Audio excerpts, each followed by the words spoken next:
beleza? Tudo bem, gente? Eu sou o Elvis Cunha, estou aqui na Fox Livraria, no encontro do RPG Pará, que teve conjunto com o Espírito Livre sobre o Reino de Dunamidão. E eu estou aqui para falar um pouco do novo projeto que eu estou desenvolvendo, que é o Deuses ou Monstros, que é um jogo sobre crimes hediondos, psicopatas doentios e vigilantes, que são os personagens principais. Tudo começou alguns anos atrás, quando eu joguei uma mesa de mutantes malfeitores.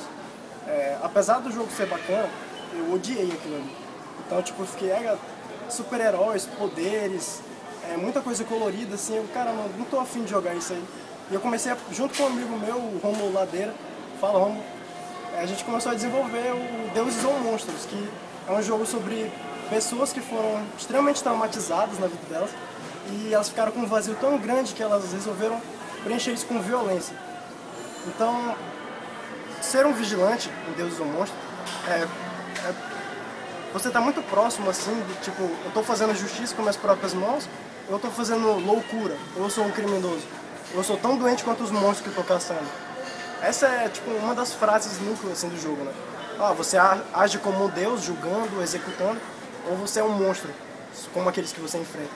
Então, a premissa do jogo é ser um jogo de ação, com pessoas. É um jogo principalmente sobre os traumas do personagem, o que levou ele a se tornar um vigilante e as consequências dos atos dele. Às vezes, eu quero que às vezes os personagens cheguem e se perguntem, será que eu posso conviver com o que eu estou fazendo? Então eu estou narrando uma aventura agora, né? E tá dando pra ver muito isso, tá muito legal, assim. As mecânicas estão fluindo de um jeito muito interessante. Por exemplo, não tem superpoderes. Teve uma vez que eu fui conversar com um amigo meu, e ele estava exatamente discutindo sobre esse negócio dos poderes. Ele falava assim, mas tu vai fazer um jogo de heróis e tal, mas como assim, não tem superpoder, não tem... Como é que eu vou diferenciar os personagens, vão sair tudo igual, não sei o quê? São pessoas, não sei... eu não acho que realmente os poderes é o que transforma um herói ou um personagem numa coisa cativante ou uma coisa que vai te lembrar, assim. Por exemplo, o Homem-Aranha. O que faz o Homem-Aranha ser adorado por tantos adolescentes e jovens, assim? É o fato dele ter a construção dele ter o trauma do tio dele, ele tem motivos altruístas, ele... Sabe, a personalidade dele, não são os poderes e tal. O Homem-Aranha, os poderes só proporcionaram ele a fazer o que já estava dentro dele. Mas em RPG, infelizmente acontece em alguns jogos que o jogador esquece da história do personagem, da personalidade dele e acaba focando muito nos poderes. Por exemplo, Vampira Máscara. Vampira Máscara tem mesas que viram X-Men, assim. D&D também, às vezes, o personagem é só uma espada flamejante e uma magia. Eu não tô criticando esses jogos, eles são ótimos jogos, mas às vezes eles fogem do clima e não é isso que eu quero poder usar muito. Então não tem poderes. O jogo ele é baseado em um arquétipo, são 5 arquétipos que eu vou falar aqui, eu vou dar exemplos sobre os personagens que estão jogando comigo, que, nossa, isso é uma coisa muito legal também que eu quero dividir com vocês, e alguns narradores já sabem. Jogadores iniciantes que nunca jogaram, eles aceitam uma ideia muito rápido, né? Eles pegam assim no tranco e é muito interessante. Então, todo mundo que está jogando comigo é novato ou jogou poucas vezes RPG.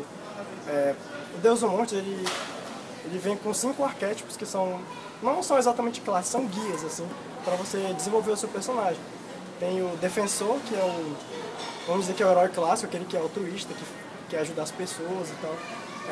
Ele é um arquétipo muito parecido com o que personagens adolescentes ou muito jovens fariam. Tem o Vingador, que é mais aquela onda justiceiro e tal, demolidor, é o cara que sofreu um trauma e agora ele tá ali pra matar gente ruim, entendeu? Ele não tá ali pra salvar pessoas, ele quer matar gente ruim, quer botar o ódio dele pra fora. Aí a gente tem o Arlequim, que é um personagem que ele se torna um vigilante pra conseguir dinheiro, pra conseguir fama. Então ele tem um objetivo e ele pode ir pro lado do herói, ou pode ir pro um lado meio anti-herói, ou até mesmo compactuar com os vilões da história para poder conseguir atingir o objetivo dele. A gente tem o Insano, que é um personagem que ele vira um vigilante porque ele tem problemas mentais. Tem gente que cita o Deadpool, quando eu falei isso o pessoal começou, o Deadpool e tal. Mas eu acho que o Travis do filme Taxi Driver é uma coisa mais próxima do que eu estava pensando para esse arquétipo. E o último é o Devoto, que quando eu iniciei eu achei que seria o mais difícil de desenvolver, mas os personagens fizeram umas coisas muito legais, assim. O Devoto é aquele que faz o que ele faz porque ele tem uma crença a mais. Pode ser uma crença religiosa, ideológica, ou ele pode ser devoto de alguém. Isso foi o bacana. Eu comecei a mesa com uns amigos meus e tal, e nossa, apareceram umas coisas muito surtadas lá, tipo, o defensor é um mendigo, cara, um vigilante mendigo. Onde já pensou que tá no meio do, sei lá, uma garota vai ser estuprada num beco e do nada pula um mendigo que tá do lado de lixo, assim.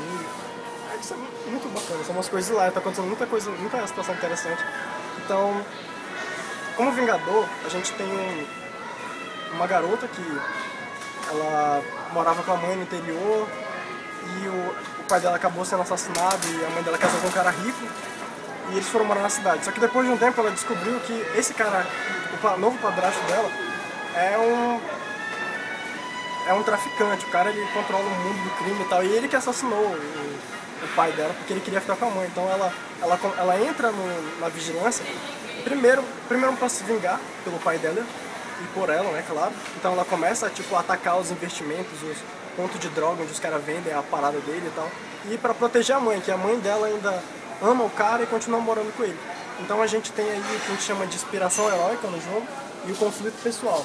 A inspiração heróica que te torna o vigilante, e o conflito pessoal é uma coisa que é um problema que está na tua vida, que ele continua ali. São essas duas características, elas vão acionar situações dramáticas, que são quando os personagens podem fazer ações espetaculares, como naqueles filmes de ação que a gente vê. Então, o Deus Ex ele é um jogo de ação, mas ele tem um fundo dramático, assim, sabe? Tipo, apela muito pelo interior do personagem. No caso do Devoto, nossa, caramba, um colega meu, o cara nunca tinha jogado RPG. E ele fez uma coisa incrível. Eu pensava que ele ia falar sobre, o personagem ele acredita em Deus e tal, então por isso ele tenta acabar com a injustiça no mundo. Mas não, o cara foi além. O personagem dele é um cara super traumatizado, que perdeu a mulher e a filha e tal. Ele começou a ir num puteiro, né? Tipo, ele se apaixonou por uma prostituta, cara, e ela era sadomasoquista e começou a fazer... Ele ficou obcecado por ela, então ele é devoto dela, assim. Então tudo que ele faz pra proteger ela e pra proteger as colegas dela do bairro e tal. Ele é tipo um vigilante do bairro, assim, sabe? E então a gente tem isso, assim. Dá pra ver que se uma pessoa iniciante faz uma história dessa, você que é jogador há muito tempo, cara, com certeza você vai inventar um personagem incrível, assim. Não precisa de superpoderes pra se tornar um personagem memorável. A gente precisa de personalidade, uma história que tridimensione o personagem e misturar, né, as motivações dele com a história principal. O que eu quero pra esse jogo não é que os personagens, a gente vai acabar com bandido, não sei o que, não. Eu quero que ligue os personagens na história, as motivações dele com os antagonistas. Eu quero muito a variação entre a moral do personagem também. Eu estou desenvolvendo, criando mecânicas para isso, para poder ver o que o arquétipo do personagem dá, né? Os bônus que ele ganha ao seguir aquele arquétipo, ou, por exemplo, o defensor, ele tá ali no mapa, ele protege as pessoas. Se ele começar a matar, o que vai acontecer com o personagem?